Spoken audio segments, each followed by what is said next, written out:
First, CPAC is not the entirety of the Republican Party. That's number one. Number two, political organizations and campaigns are about winning. Over the last 4 years, we lost the House of Representatives, the Senate, and the presidency. That has not happened in a single 4 years under a president since Herbert Hoover. Now, if we plan to win in 2022 and 2024, we have to listen to the voters.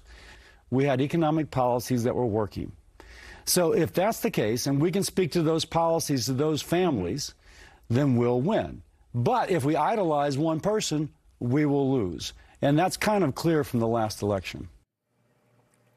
Republican Senator Bill Cassidy of Louisiana, one of the 7 Republicans who voted to convict former President Trump.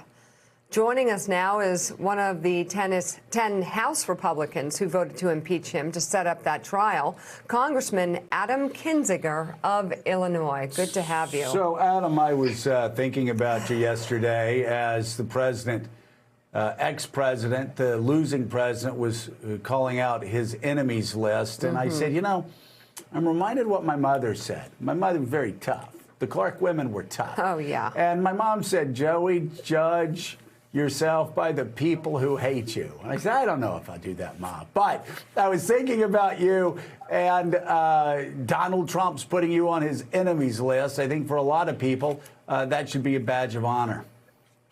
Well, it is. I mean, look, I'd rather be on the enemies list of a losing choke artist, you know, who failed to win an election that, frankly, had he just, I think, managed even halfway decently anything, since he was an incumbent, he probably could have won, but he did everything he could to blow it, and then now has to blame everybody else. So not a bad enemies list to be on. And quite honestly, I think, you know, what you could see at that speech yesterday was recycling old talking points, you know, just stream of consciousness.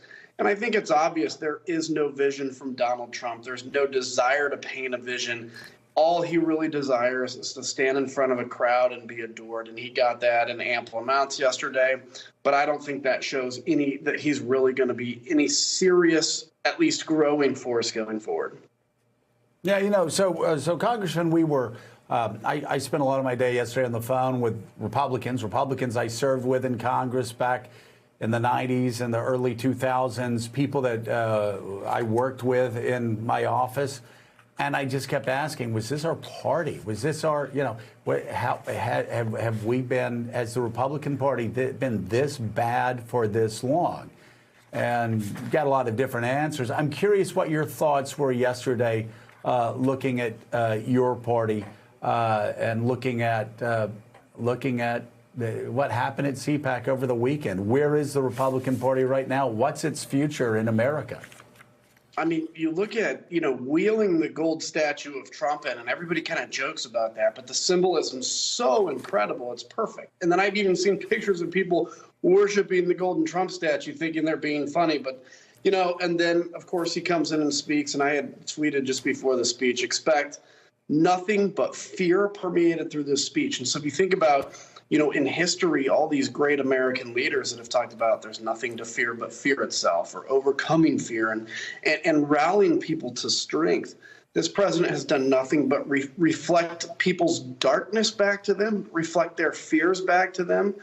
And I was, you know, it's sad, but I tell you, so I put out a video. It's on countryfirst.com, 1ST, and it's called No Fear. And the point of this is to say, you know, look, we have to disinfect fear from not just our political narrative, but we have to disinfect it from ourselves. It's the greatest enemy to the United States. You know, China's a competitor. Yeah, the biggest enemy is fear in our hearts. He just stood up and reflected that. It was sad, but I'm still hopeful that, you know, 45% people at this Trump rally didn't want Donald Trump again. And I think there's a growing number of people out there that see he's a has-been.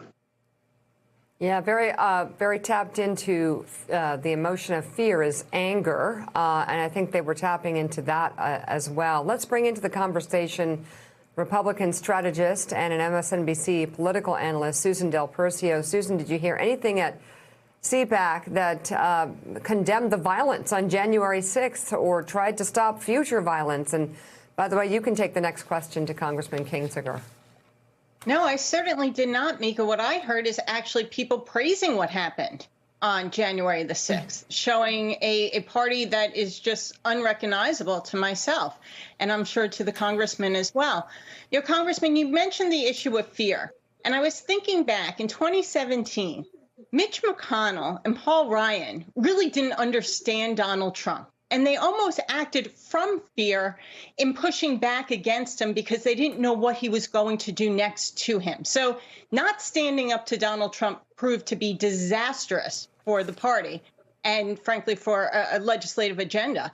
But I'm curious now, with your new video that you have out there and putting country first, how do you stand up to Donald Trump and show no fear? Is it through things like supporting your other Republican Congress members who stood up to Donald Trump and voted to impeach him?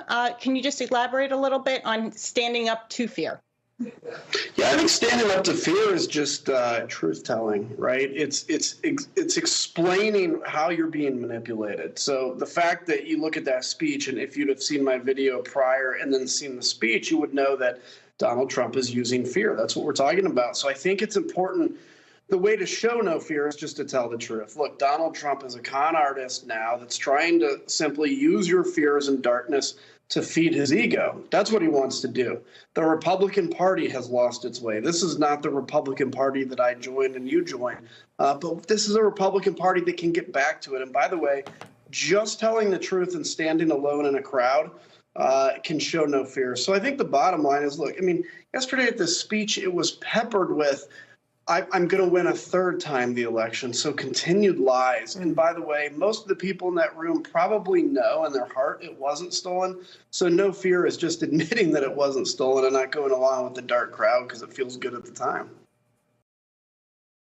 Hey, thanks so much for watching our YouTube channel. You can follow up on today's top stories and breaking news or catch up on your favorite MSNBC shows all in one place. Download the NBC News app today.